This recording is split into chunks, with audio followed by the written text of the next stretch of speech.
Target Smita Sabharwal అసలు ఏం జరిగింది? మొత్తానికి అమ్రాపాలిని ఇప్పుడు హెచ్ఎండిఏ కమిషనర్గా వేశారు.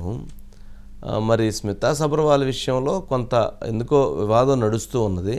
బట్ తనైతే ఈరోజు నేను సెంట్రల్ సర్వీసెస్కి వెళ్తానని చెప్పడం అది ఫేక్ న్యూస్.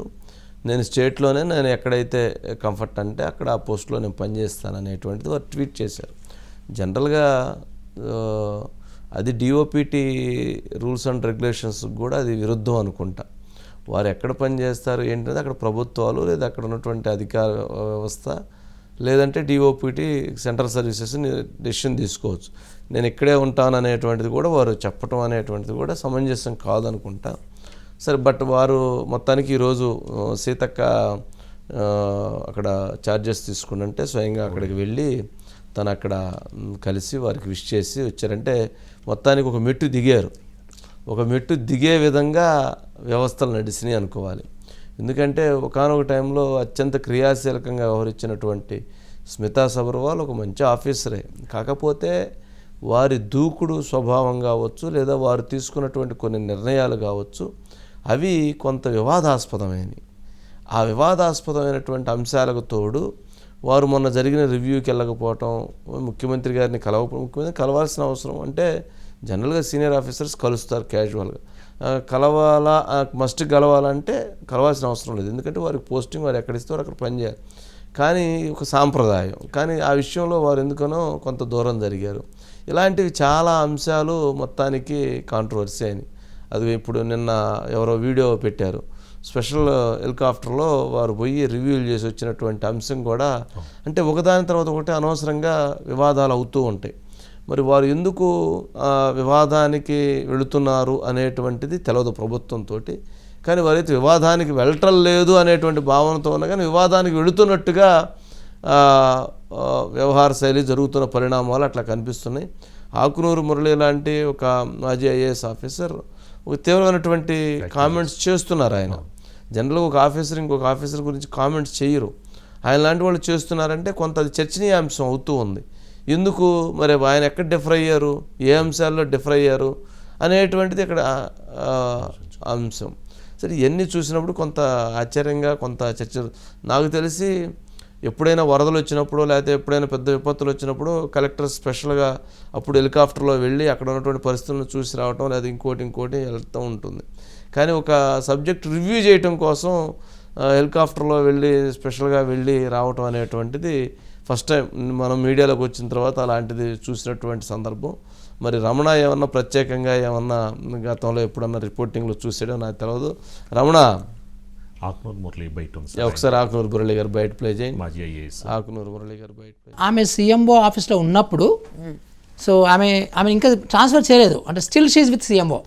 మరి కలవలేదంటే మరి ఎందుకు ఆ గిల్టీ ఫీలింగ్ ఉందనేది వాళ్ళకే తెలియాలి. ఇలాంటి ఆఫీసర్లు మిగతా ఆఫీసర్లు ఈవెన్ సీనియర్ ఆఫీసర్లు కూడా రెస్పెక్ట్ చేయకపోవడాలు, ఒక యాటిట్యూడ్ చూపించడాలు, ఇవన్నీ చాలా డిస్కషన్కి వచ్చినాయి యాక్చువల్గా. సో ఇప్పుడు ఆ యాటిట్యూడ్కి సంబంధించి ఈరోజు ముఖ్యమంత్రి గారిని కలవకపోవడము, ఒక కట్టేసిగా కలవకపోవడము, ఇవన్నీ కూడా ఈవెన్ అంటే దేశంలో ఎక్కడా లేదు. మన to be frank Smita Sabharwal గారు she is to go in helicopters. అవును. సో అది ఎవరు పోరాలా అంటే ముఖ్యమంత్రి గారు ఆఫర్ చేస్తే చాలా క్లియర్గా అదే.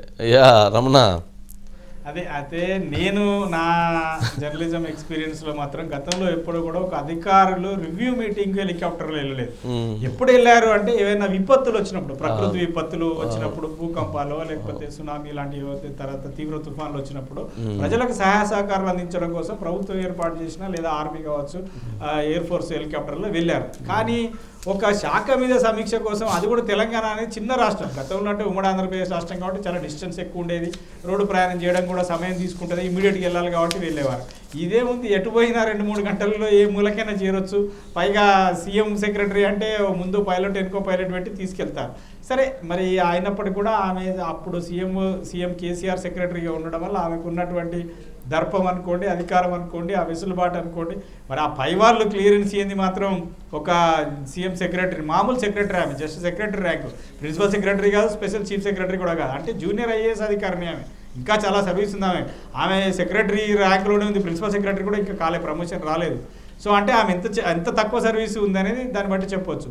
ఆమె సరిగా మరి అప్పుడున్న ముఖ్యమంత్రి గారు చెప్పారు, 10 ప్రభుత్వంలో ఉన్న పెద్దలు చెప్పారు, లేని మాత్రం అయితే ఒక ప్రత్యేక హెలికాప్టర్ ఒక సీఎం సెక్రటరీకి అయితే పోదు, చెప్పి ఉంటారు, పోయింది. మరి అది అప్పుడు ఆలోచించాలి, మరి మన స్థాయికి మన పోస్టుకు మనం దీంట్లో వెళ్ళొచ్చా, ఇట్లా చేయొచ్చా. సరే అధికారులు చెప్పారు కాబట్టి, ఆ సీఎం చెప్పాడు కాబట్టి నేను పోయాను సీఎం సెక్రటరీ అంటే ఇప్పుడు అంటే అండు ఉండొచ్చు ఆమె తప్పించుకోవడానికి.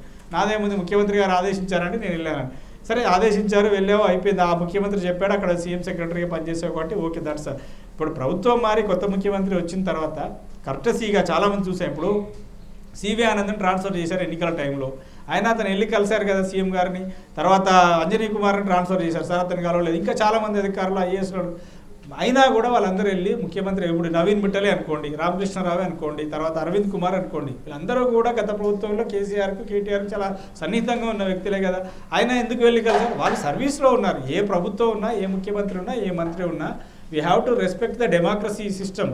ఇప్పుడు ప్రజలు ఎన్నుకుని ఆ ప్రజాప్రతినిధులు, మంత్రి మనకి ఇష్టం ఉన్నా లేకున్నా మంత్రి మనకి ఇష్టం ఉన్నా లేకున్నా ముఖ్యమంత్రి. తెలంగాణ రాష్ట్రానికి ముఖ్యమంత్రి ఎవరంటే ఏం చెప్తాం, రేవంత్ రెడ్డి అంటాం. అంతకుముందు తెలంగాణ రాష్ట్రానికి ముఖ్యమంత్రి ఎవరంటే కేసీఆర్ అంటాం. రేవంత్ రెడ్డికి అది ఇష్టం లేకపోయినా రేవంత్ రెడ్డి అయినా మీ ముఖ్యమంత్రి ఎవరంటే కేసీఆర్ అనాలి.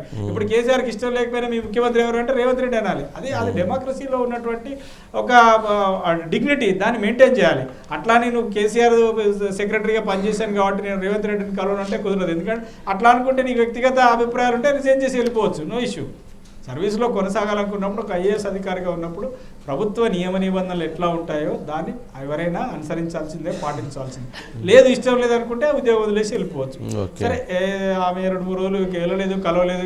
తర్వాత మళ్ళీ ఈ సోషల్ మీడియాలో పోస్టింగ్లు అనుకోండి, లేకపోతే వార్తలు అనుకోండి, వివిధ మీడియా మాధ్యమాలలో వచ్చిన వార్తల వల్ల ఆమె పంచాయతీరాజ్ సెక్రటరీగా ఉంది కాబట్టి ఇవాళ పంచాయతీరాజ్ శాఖ మంత్రిగా సీతక్క మరి బాధ్యతలు సెక్రటరీలో తీసుకున్న సందర్భంగా మరి ఆమె వచ్చి హాజరు కావడం అయితే జరిగింది. తర్వాత దానికి తోడు ఉదయం ఆమె ఒక ట్వీట్ చేసింది, అంటే నేను సెంట్రల్ సర్వీసెస్లోకి వెళ్తున్నానని, లేకపోతే సీఎంని కలవలేదని ఇట్లాంటివి వస్తున్నాయి, కరెక్ట్ కాదు.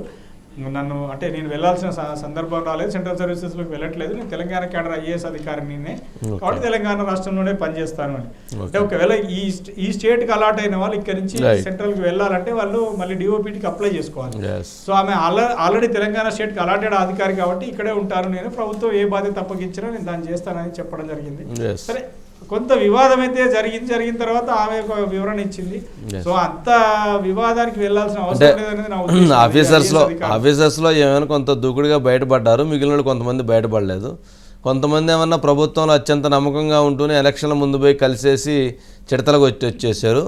ఇప్పుడు ఏమైనా కొంతమంది ఏమన్నా మళ్ళీ ముఖ్యమంత్రి గారు కావడంతో రేవంత్ రెడ్డి గారు వారి దగ్గర పోయి చిడతలు కొట్టేశారు. అంటే అధికారులు ఎప్పుడు ఎటుంటే అటు మారుతూ ఉంటారు. అందుట్లో వారికి ఉన్నటువంటి స్థితప్రజ్ఞత అంటామా, లేకపోతే వారికి ఉన్నటువంటి నైపుణ్యత అంటామా, లేకపోతే వారికి అది ఒక స్పెషల్ ఒక ఇది ఉంటుందన్నమాట. నాకు అందినటువంటి సమాచారం గతంలో జరిగినటువంటి తప్పులు జరిగినాయి అని చెప్పని ముఖ్యమంత్రి గారు అడగక ముందే ఆ ఫైల్ తీసుకొని పోయి ముఖ్యమంత్రి గారు రేవంత్ రెడ్డి గారు ఇంతకుముందు ఎన్ని జరిగినాయండి మా శాఖలో, ఎన్ని జరిగినాయండి అని చెప్పని ఇచ్చేస్తున్నారంట. ఇదేంటారు బాబు, నేను రివ్యూ చేస్తానులేండి అని అంటే, పర్లేదు సార్ రివ్యూ చేయటంలో ఇవన్నీ నేను రెడీ చేసి పెట్టానండి అని చెబుతున్నారంట. అసలు ఈజీ ముందే చెప్పేస్తే ముందు నా తప్పేం లేదు, నేను నిమిత్తం మాత్రం అని చెప్పేటువంటి ప్రక్రియలో చాలామంది అలా కూడా ముందుకు వెళ్తున్నారు అనేది కూడా ఇప్పుడు బాగా ఒకటి వంశీ గారు, అంటే ఐఏఎస్ అధికారులు కూడా చాలా మంచి అధికారులు ఉన్నారు. అంటే ఎస్వి ప్రసాద్ లాంటి నేను చూశాను. గత ఉమ్మడి ఆంధ్రప్రదేశ్ రాష్ట్రంలో చాలా సీనియర్ అధికారి, మంచి పేరు ఉన్నటువంటి వ్యక్తి, చీఫ్ సెక్రటరీ కూడా పనిచేసి రిటైర్. ఆయన కాంగ్రెస్ గవర్నమెంట్లో కోట్ల భాస్కర్ రెడ్డి దగ్గర చేశారు, మళ్ళీ ఎన్టీ రామారావు గారి దగ్గర చేశారు, చంద్రబాబు నాయుడు గారి దగ్గర చేశారు, రాజశేఖర రెడ్డి గారి దగ్గర చేశారు, మళ్ళీ కిరణ్ కుమార్ రెడ్డి గారు, రోషే గారు. కానీ ఆయన ఎక్కడ పనిచేసినా కూడా ఎవరి దగ్గర ఏది ఇంతవరకు అవసరమైన మేరకు తన ప్రమాణ స్వీకారం చేసినప్పుడు చెప్తారు కదా, అట్లా పనిచేశాడు. కాబట్టి ఏ పార్టీ ముఖ్యమంత్రి వచ్చినా, ఏ ప్రభుత్వం మరి ఆయన్ని పిలిచి తమ పేషీలలో పెట్టుకున్నారు, ఆయనను పిలిచి ఉన్నతమైన పోస్టులు ఇచ్చారు. సర్వీసు సీనియారిటీ ప్రకారం ఆయన చివరికి చీఫ్ సెక్రటరీగా రిటైర్. అట్లాంటి మంచి అధికారులు కూడా ఉన్నారు, చాలా రేర్. ఎందుకంటే వాళ్ళు చాలా మంది ఉన్నారు. ఇప్పుడున్నటువంటి దాంట్లో కూడా సమర్థత ఉన్నటువంటి వాళ్ళు, మంచి వాళ్ళు ఉన్నారు, భజన పరులు ఉన్నారు. కానీ ఎప్పుడు కూడా భజన పరులకి తొందరగా ఎక్కువ మంచి స్థానాలు దొక్కుతుంటాయి. మరి అదే ప్రమాదకరమైనటువంటి అంశం. కానీ రేవంత్ రెడ్డి గారు మాత్రం, ముఖ్యమంత్రి గారు మాత్రం ఇప్పుడు ఆ విషయంలో చాలా దూరంగా ఉన్నారు. వారు వేసిన ప్రతి Clear గా పోస్ట్ ఉన్నాడు. వారు వేసిన Clear ప్రతి ఎవరు పోస్టింగ్ ప్రజల కూడా పనులు, ఎవరు honest గా పనిచేస్తారు వారు అనేది వేస్తున్నటువంటి అవగాహన అందరికీ ప్రతి clarity పోస్టింగ్ ఆఫీసర్స్ మెచ్చుకుంటున్నారు, పబ్లిక్ మెచ్చుకుంటున్నారు, డిపార్ట్మెంట్స్ మెచ్చుకుంటున్నాయి. మంచి ఆఫీసర్ని ఇచ్చారు, మంచి ఆఫీసర్ని వేశారు అనేటువంటి అభిప్రాయం ఇటు పోలీస్ శాఖలో కావచ్చు, ఇటు ఇతర శాఖల్లో కావచ్చు, ఐఏఎస్లో కావచ్చు, చాలా అందరూ కూడా అప్రిషియేట్ చేస్తున్నారు. నిజంగా అది ఒక మంచి సాంప్రదాయం.